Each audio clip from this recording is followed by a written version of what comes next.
Welcome to the English with Kirsty podcast from www.englishwithkirsty.com. Here I'll be sharing with you tips, information and other learning resources so that you can improve your business English.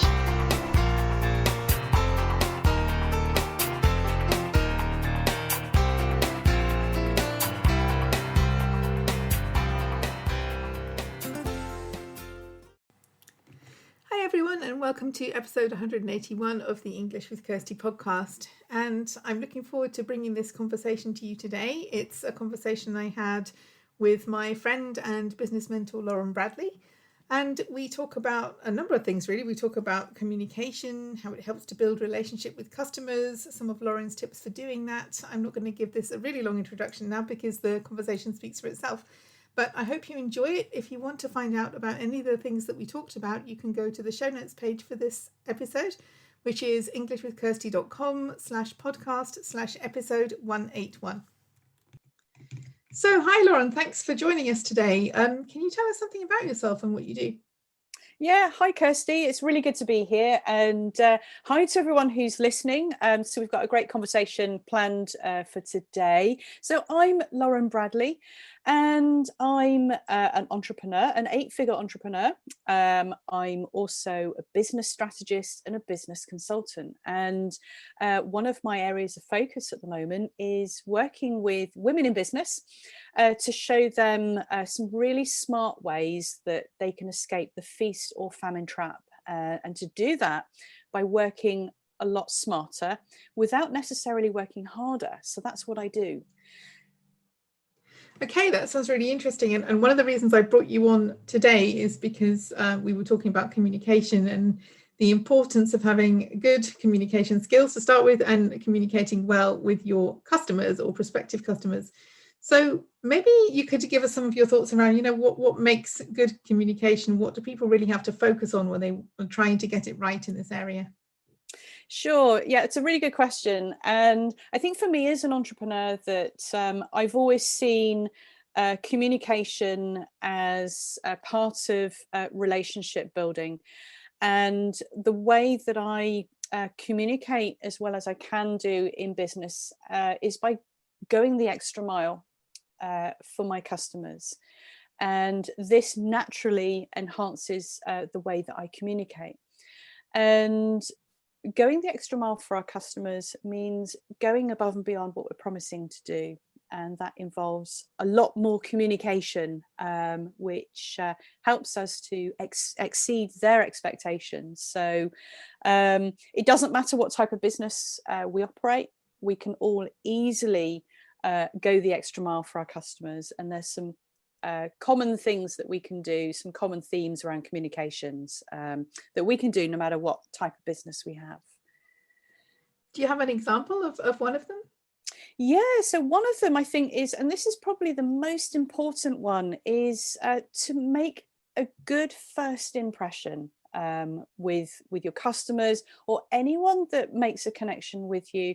And you only have one chance to get this right. So you want to be as slick and as clear as you can when you make a first connection. And the reason that you want to make a good first impression is you're more likely to make a sale. And if they don't buy from you, then a customer's more likely to return later on to come and talk to you again, or they're more likely to refer you to others if they've had a positive first experience with you. And some practical ways that you can do that in your business is you can use things such as templated autoresponder emails or connect via chat messages. And it's great to connect with customers in real time if you can. And you can do this by having a standardized welcome message ready for them.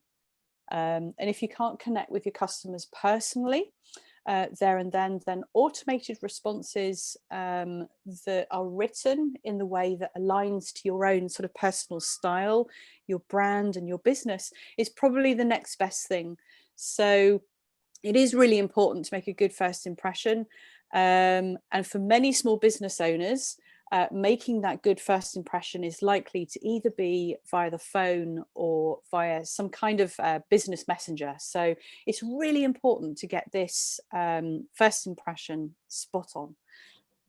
Yeah, I think as well, following up with that, because I can think of a couple of instances where somebody did do that and they had a really good message and they said something like, I'd really love to know, tell me something about, or tell me about a time when, or tell me how I can help you. And I replied, and then they didn't reply to me. So like, if you're not intending to reply, then don't generate that conversation. But if you are, then make sure you do that, because you've built an expectation there that wasn't there before. And if you've done that, then you need to follow through and make sure that you, if you want to start a conversation, that you continue in that conversation as well, because otherwise people feel really kind of, why did I waste this time replying to you if you're not going to interact with me?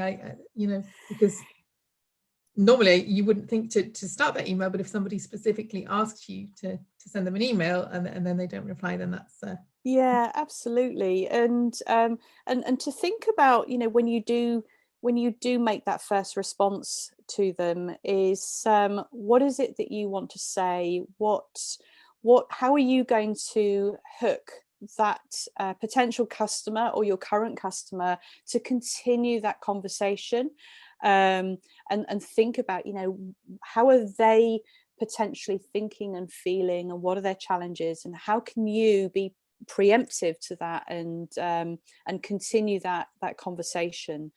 And obviously, time is tight for business owners, and we want to be responsive, but we want to be smart with how we manage our time. So which is one of the reasons why we think about all of these things in advance, so that when we do get contacted, it's a consistent experience for anyone that's contacting our business, because we're able to more or less template these things up, and the communication style is consistent as well, so that and it's a bit like the McDonald's experience, or going into a chain restaurant or a chain hotel, for example, that the customer experience is consistent regardless of which branch they go into, and this is what you want to achieve with your business messaging as well, as much as you can.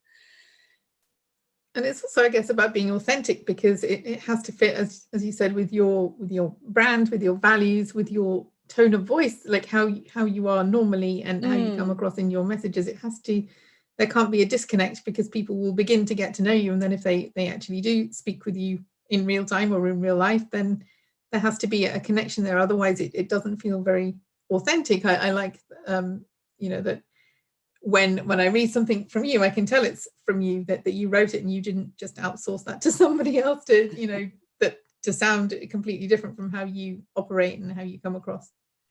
Yeah, absolutely. And for me, I really love I love I call it pub speak. And for my own personal brand, I like to keep business simple, and I like to strip jargon out of a business conversation. So when I'm having that conversation with customers or people that want to check me out, then I will follow that principle through in all my communications. And what this does, it builds early trust. It builds the start of a good relationship as well. And it is very important, I think, to do that. And it comes across as really genuine as well, not sort of pushy sales speak, even though obviously you do want to generate sales, but that isn't the overriding message, that it's just jargon, or it's you can see what the psychology behind the message is. Sometimes people can try too hard, I guess, and you don't want to do that, because it can scare people away. Yeah, totally, Kirsty. And trends are showing now that many customers are buying into not just the product, they're buying the brand, and they're buying the individuals behind the business as well. So that's another reason why it's important to build that good relationship. And Also as well, to treat your customers as individuals. They're real people too, and to use that in your communications with them. So I always like to tell people to tell business owners to make the extra effort to talk to their customers personally as much as they can, and to use their own language as well, because that is going to build a connection, and that will encourage selling without selling. Because when you're building that authenticity, you're building that trust, you are building on your brand, then the right customers will start investing in your business. So it's a much better way of selling without selling, by building relationships. I think it shows you care as well. I remember one of my language students was really surprised that I remembered something they told me in our last meeting. It was about a family member, and I asked how they were, and they were genuinely surprised that I remembered. But I think things like that show that I mean, I didn't do it because I wanted him to know, like, and trust. I did it because I genuinely wanted to find out. But doing that does help people to see that, you are interested in them as individuals rather than just a number, or, a way of making money, that you care about the individual. And people have different needs as well. So you're more likely to pick up on those if you see people in that way. Yeah, absolutely. And it is important to try to learn as much as you can about your individual customers, and get to know them on that personal level. And one of the ways, social media is absolutely perfect for a business to interact with individuals and build those relationships. So I would encourage all business owners to to really spend time to hang out with their customers, with their audience, and to actively listen as well. And I see a lot of businesses, they're posting, but they're not listening, and they're not actively engaging and building those relationships, and which is a shame, because good relationships build that know, like, and trust. So one of the great things about treating your customers as individuals and building relationships with them is it's going to help you to understand how you can serve them better in your business as well. So it's a great opportunity to get lots of great feedback from them, because they're more likely to talk to you about what they want from you and your business and your products. Yeah, it's a missed opportunity, isn't it? Because sometimes you feel that people are just looking for the clicks, because a post will get higher reach if it's got more interactions, more comments, but not responding to those, or not taking them seriously, or not acting on them is also a missed opportunity. And really, nobody likes feeling that nobody's listening to them, do you? So if you think that you're talking to somebody and they're not listening to you, that doesn't really motivate you to keep talking to them, does it? So I guess it's a missed opportunity, but B, you could actually damage that relationship if you ask people for interaction and then don't respond. And also, it's a really good way to get good ideas. A couple of the things that I've done recently at English with Kirsty and EWK services, I wouldn't have done them if somebody hadn't suggested them. I wouldn't even have thought of them. They weren't originally my ideas, but there were things that people said that they wanted, and so I did them. And so, as a business owner as well, you can get some good ideas that way. Yeah, absolutely. It's feedback is one of the core ways to grow your business, and not just your relationships. It's a fantastic way of developing your products, and also, if you're getting lots of feedback on a particular offering that you have, is also to take that communication a step further by asking your audience or your customers to join you in an online focus group, where they can play a part in developing what you have to offer. And we're not saying here that your customers lead the way with telling you what you should be doing. It's about a collaborative relationship with your customers, that you can really dig into what's working and what's not working. And I think likewise as well, with using social media for feedback, is your audience are more likely to be more vocal when they're not happy about something. So we see, a lot of big businesses, they receive a negative comment on their social media.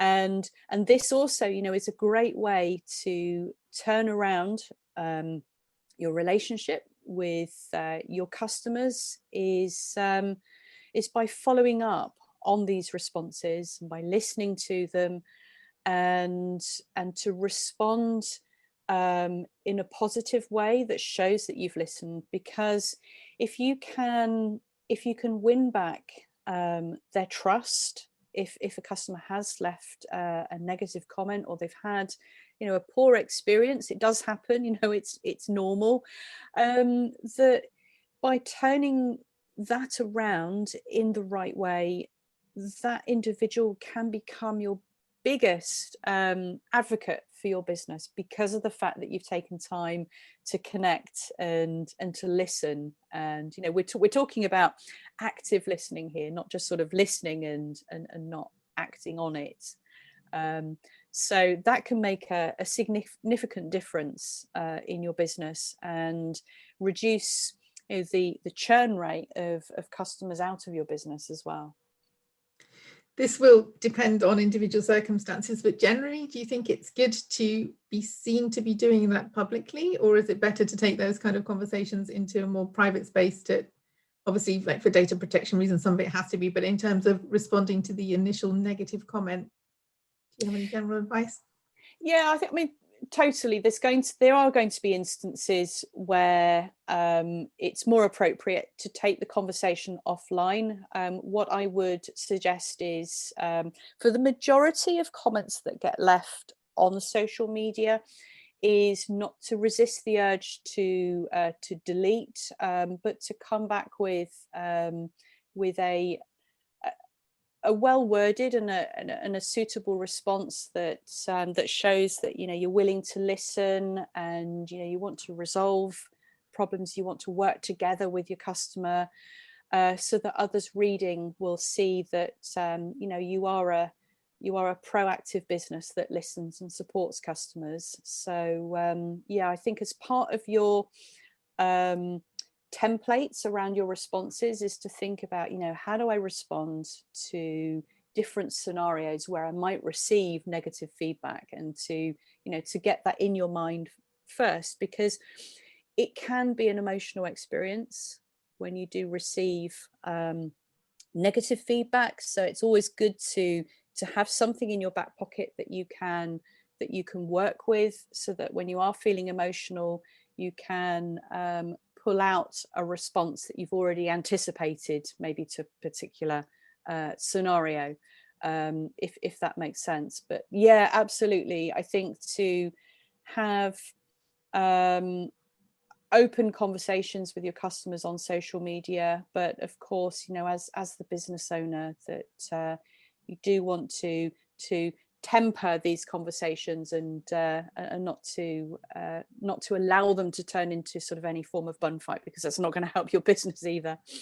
Yeah, and if you are feeling angry, go and have a coffee, or walk the dog, or do something that takes the emotion out of it for you, so that you can respond appropriately. Because sometimes when you see very emotional responses to things, it doesn't reflect well on the person who wrote the original message. You can think, well, they're a problem, aren't they? But if you see a response that sometimes you think, well, they kind of wanted that response, they wanted to see an emotional response, and they got one, that doesn't help anyone reading it. You may feel sorry for the person that got it, but if they then respond angrily, it doesn't reflect well on them either. So yeah, absolutely. And also as well, we're all human, and business owners, we get things wrong, and it's part of building that authenticity. When you do get things wrong, is just to say on social media, I apologize, I dropped the ball there, but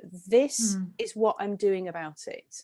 This is how I'm responding back to that. This is what I've changed in my business. So for example, if you've had had a a breakdown in your ordering process, for example, is to come back to that individual and say, this is how going forward I'm going to fix what's happened so it doesn't happen again. And again, that rebuilds trust with your customer. It also demonstrates that you've listened, but also what it's going to do is to other people that are reading these comments, it will show that you are listening and you do work to constantly improve your business practices as well. So negative feedback's not always a bad thing.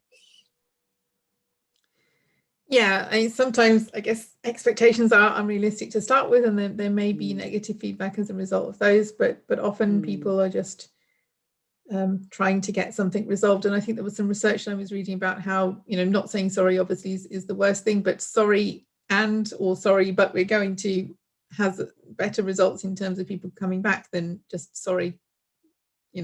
Sorry on its own sometimes isn't really enough. Yeah, exactly. And it's so important to hear what your audience and what your customers are saying, is actively listening, and don't be afraid to apologize, but the apology needs to be genuine. And so to your point, a sorry might not be enough, that you have to support that apology with exactly what you're doing to remedy the situation, but yeah, to be genuine, but don't be afraid to apologize. I think an apology, a genuine apology, shows strength of character, and it shows humility, I think, which is so important in business as well, and customers do respect that. Even if at the time they might be feeling emotional, it is important, I think, not to get sort of pulled into the emotions at that point in time. So I think that is a real tip there from me, is apologize, listen, don't get pulled into the emotions. So yeah, go away and have a cup of tea, come back to it. Yeah, because they will probably be doing the same, and sometimes responding in a tiny way is important, but not at the expense of getting it right.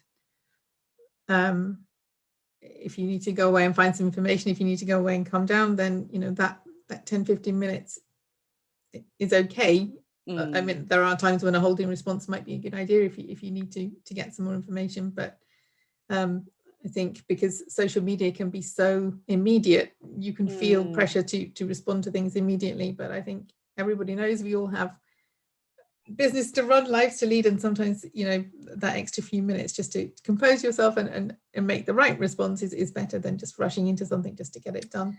Yeah, absolutely. And even just leaving a very short response under the comment to say, I just want to let you know I've seen your comment. If you bear with me, I will come back to you more fully when I can give you my my full focus and attention as well, and that will go a long way to when you do get started on looking at any feedback they have.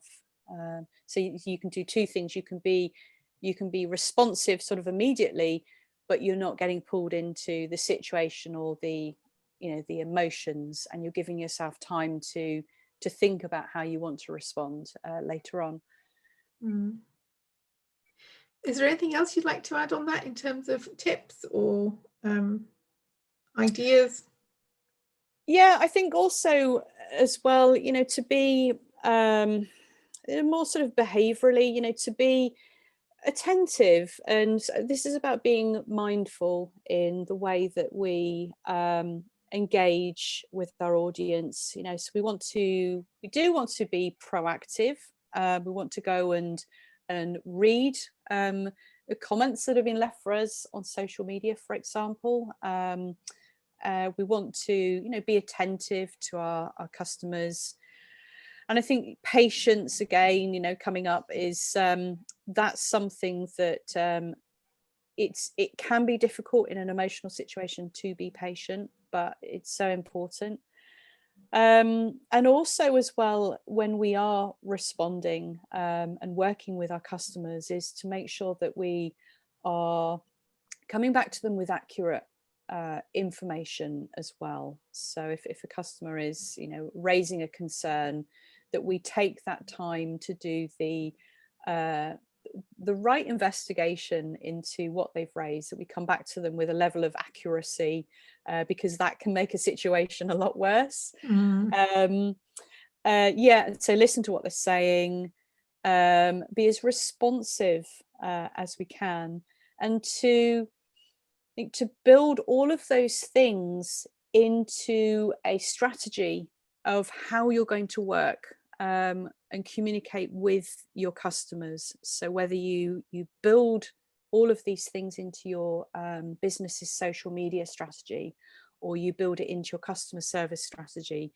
the most important thing is that you have a strategy in place on how you're going to make those first connections with your customers, how you're going to nurture them, and how you're going to support them when things go wrong. And if you can cover those three things, then you do have a stronger business, most definitely.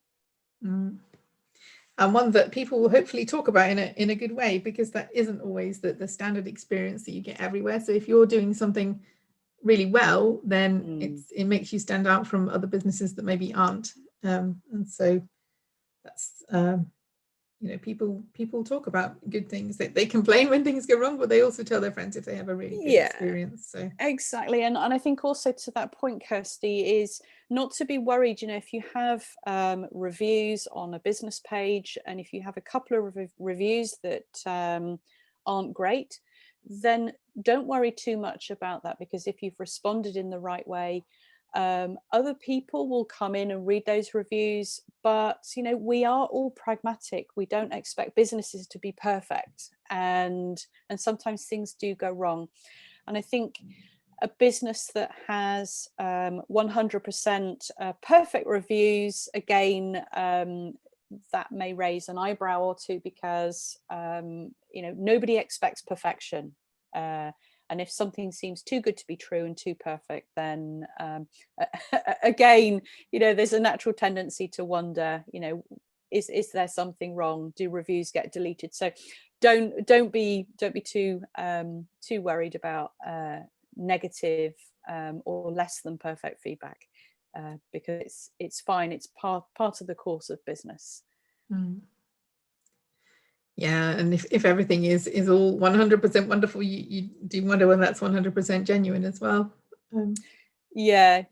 Absolutely. But you know, the main thing is to get to know your customers as individuals. You know, have bring joy into your relationships with them. You know, really enjoy getting to know your customers, and go the extra mile for them.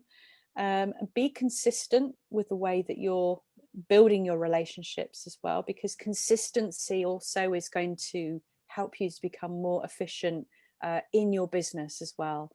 And one of my final tips also around consistency is, if you do have a team of people working in your business, is to make sure that your team are aligned with your brand values, that they know what's expected of them with how they communicate. So that would be, you know, the type of language that they're using, the tone also that they're using as well. So obviously, you know, you might have a what you might use in a legal practice might be very different to what you might use in a restaurant. So you need to make sure that your team are fully supported with what's expected, and also that your team know how to handle feedback that's been left, and how to respond to telephone calls and messages in a way that is consistent and is on brand as well. So that's a final tip from me that's, you know, really important. Yeah, definitely, because that's all feeding into that consistency of experience. It shouldn't depend on whom you're speaking with if you've got multiple people working.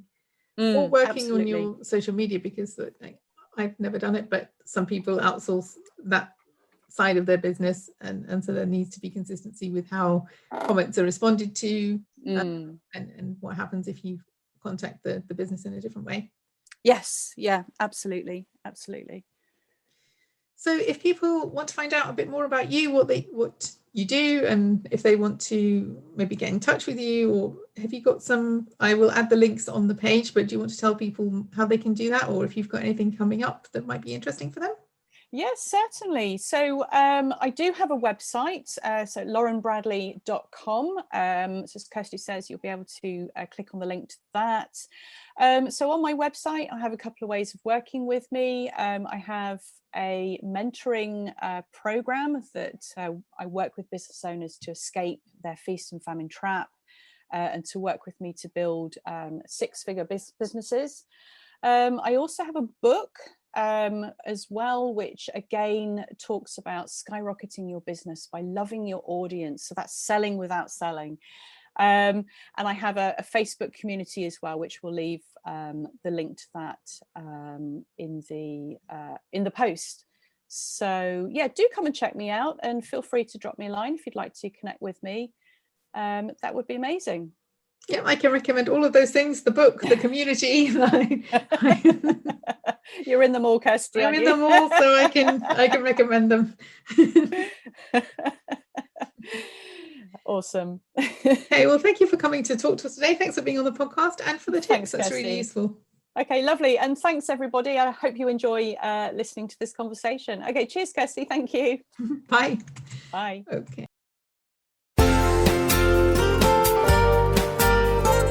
I hope you enjoyed this episode of the English with Kirsty podcast. If you have any questions or comments, my email address is kirsty@englishwithkirsty.com, or you can go to www.englishwithkirsty.com/podcast, where you'll find information about the individual episodes.